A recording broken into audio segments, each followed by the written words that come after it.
What are our problems? Alcohol. Today we have this Red Bull. I don't drink Red Bull. I drink the real stuff, brother. The good stuff. Girls, haram money.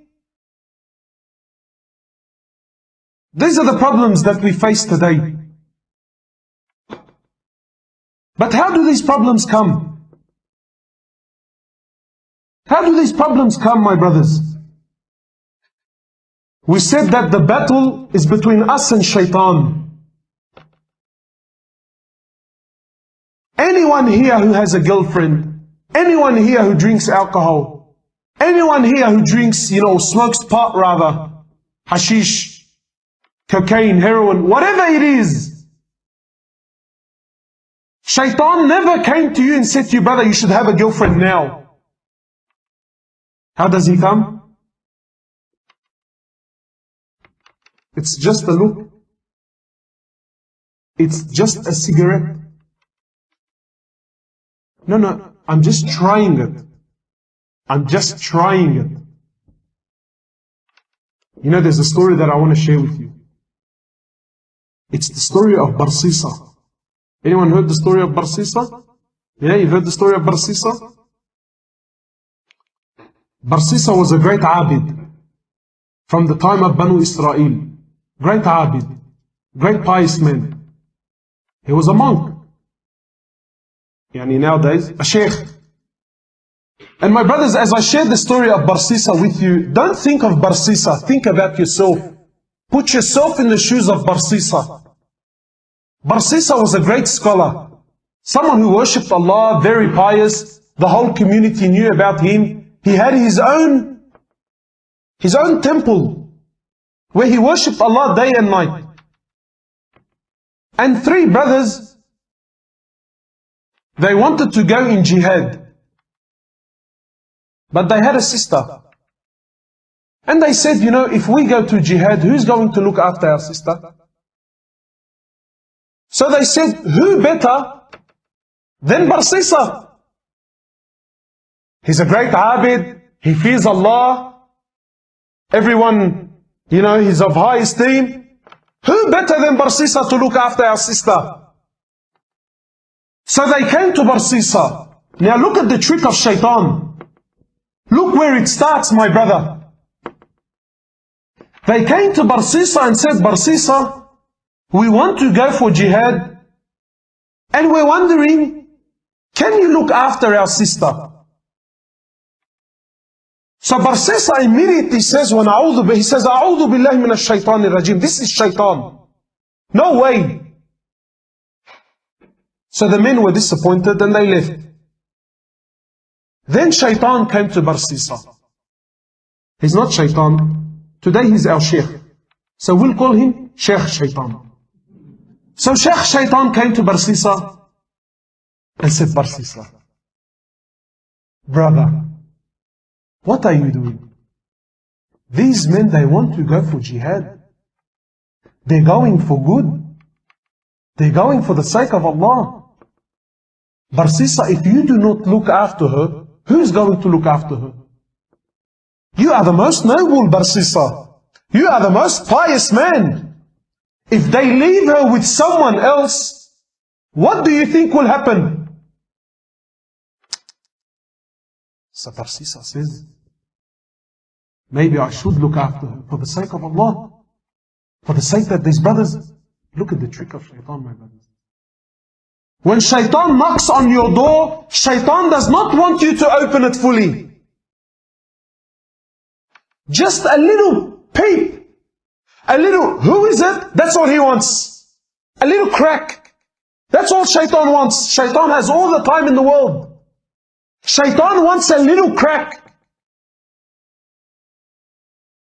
So he calls the brothers back. He says, listen, for the sake of Allah, I will look after your sister, but she will not stay with me. Barsisa was a man who feared Allah. He was a genuine man who feared Allah, my brothers. Now I want you to think about yourself and relate this story to your life. He says, I will not keep your sister with me, She will stay in the house I have at the back of my temple. She will stay there and I will stay here. The brothers agreed. Said, no problem. The brothers went to Jihad. And Barsisa would cook some food for her and put the food outside his door and make her come out from her house, come all the way, grab her food and go back. Look how much he feared Allah. But what happened? He already opened the door. So this happened for some time. And Shaitan has plenty of time on his hands. No problem. Take your time, brother. Take your time. Until eventually, Shaitan comes to Barsisa. He says, Barsisa, don't you know that when you put the food outside, she has to come from her house, walk all the way to grab her food? And this is a fitnah. People can see her. People can see her. So I think, Barsisa, this is Sheikh Shaitan now, his friend. Sheikh, I think you should put the food on her doorstep. Makes logic sense? So Barsisa cooks her food, goes to her door, knocks on her door and comes back. After some time, Barsisa, Sheikh Shaitan says to Barsisa, she still has to open her door. Put the food inside the house. So this happened for some time, and the brothers took long. Now Sheikh Shaitan says to Barsisa, he says, Barsisa, you know, it's been a long time. This woman has no one to talk to, no friend, nobody to socialize. Maybe you should talk to her. Otherwise she will go outside and, Allahu Alam, cause fitnah outside. For the sake of Allah, not for, no, brother, for the sake of Allah. So Barsisa now, he goes to the house. Look, he still fears Allah. From outside the house, he's talking to her. Shouting, and she can't hear him properly. And after some time, Shaitan says, Barsisa, why are you embarrassing yourself? You're screaming and shouting. Go inside the house and speak to her there. My brothers, after some time, he started speaking to her inside the house. What was a little conversation became a longer one. After talking, now he wants to see. After seeing, he now started to touch. And after touching, the great Barsisa committed zina. How many of us, maybe we have not committed zina, but we fell in the same footsteps of Barsisa. Now he's committed zina. She falls pregnant. She gives birth to a baby boy. And Shaitan now comes to Barsisa, says, Barsisa, bro, if the brothers come back and see this young boy, and you were the one who was responsible for looking after her, how will you explain the boy? Now he's worried. He says, what do I do? He says, Barsisa, you have to kill the boy. You have to get rid of the evidence. So Barsisa kills the boy. What do we have now? Zina and murder. After some time, Sheikh comes back. Says, Barsisa, do you really think she's going to keep quiet about what happened? Do you really think she's not going to tell her brothers about what took place here? He says, what do I do? Kill her too. Zina and double murder. The brothers come back. Barsisa, where is our sister? He says to them, Inna lillahi wa inna ilayhi raji'un. Your sister, she became very ill, and Allah took her life. Barsisa is a great abid, big sheikh. He does not lie. He says to the brothers, Inna lillahi wa inna ilayhi raji'un. Your sister, she became very sick, and Allah took her life. The brothers had no other option. They said, where is she? He showed them a fictitious grave, a fake grave. He said, this is where she is. They made some dua for her and went home.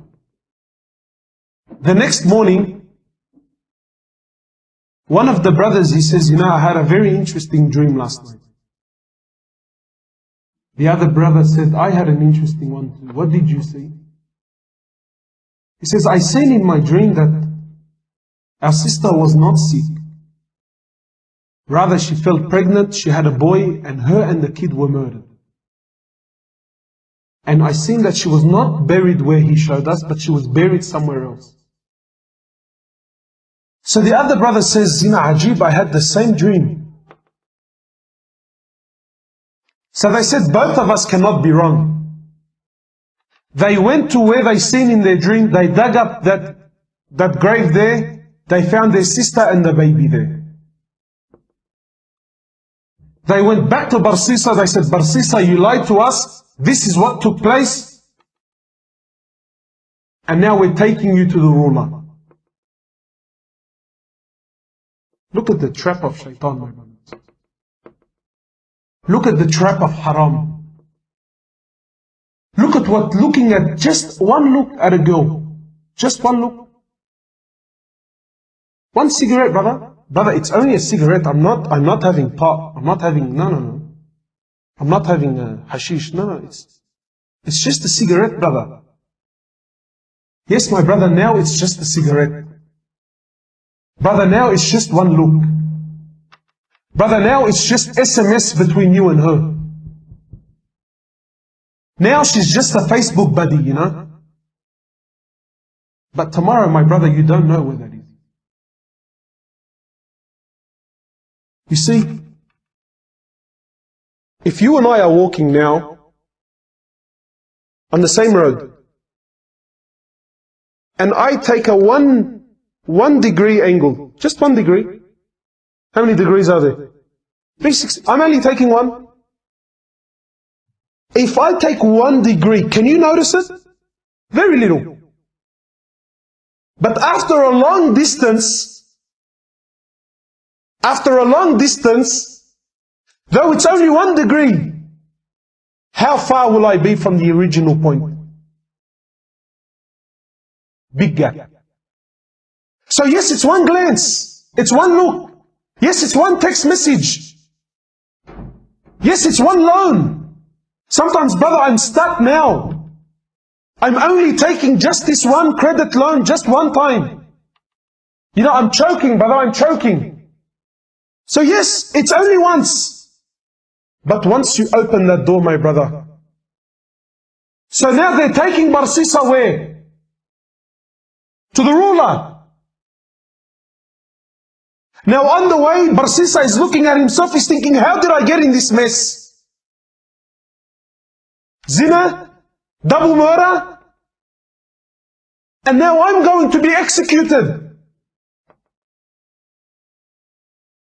So, when they bring him to the ruler, Shaitan comes to Barsisa in the form of man. He says, Barsisa, do you know who I am? He says, no. He says, Barsisa, I am Shaitan. And I am the one who caused you all this mess. And I'm also the one that can get you out. Look at, what did we say before? Shaitan will come to you when? At the moment of? And what will he give you? 50%? 100%. And Barsisa, was he what? Was he someone that was an ordinary person? What was he? Alim, Abid, he was a scholar. He was a righteous man. But because he opened the door to Shaitan once, and he didn't open the door, he had a peep. Today we have the floodgates open.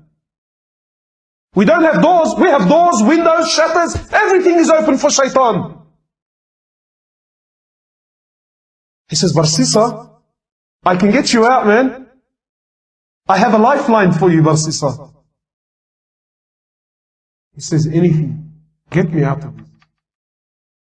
He says, Barsisa, you make sajda to me.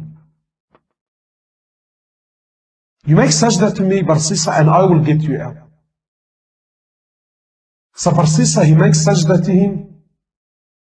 And Sheikh Shaitan says, thank you very much. It was nice knowing you. Assalamu alaikum. And shortly after, he was crucified and killed. The last action in his life was what? Shirk, kufr to the highest level. How? From opening the door. When he opened the door, for whose sake did he open it? For the sake of Allah. But look at where he led him, my brother. My brothers, I see a lot of young faces around today. My brother, I'm not here to tell you halal, haram. It's your business, bro. Do what you want. But wallahi, my brother, you open the door for Shaitan, and this will be your end. You cannot outsmart Shaitan, my brother. Shaitan has been there since when? Before Adam. He was there before Adam. He has more experience. Shaitan has more knowledge. Shaitan has more knowledge about Islam than you, me, and every scholar. Every scholar, every Maulana, Sheikh, Mufti, whatever you call him. If you collected all the scholars of the world and put them together here, Shaitan has more knowledge than all of them. Do not play games with Shaitan, my brother. Do not play games with your life. Do not take chances. Brother, you are here for 50, 60, 70. How long will you live? How long will you live? 100 years? 110? How long will you live? Then you will die, my brother. And then this dunya is all over. And then whoever of you he did good, you will see. And if he did bad, you will also see.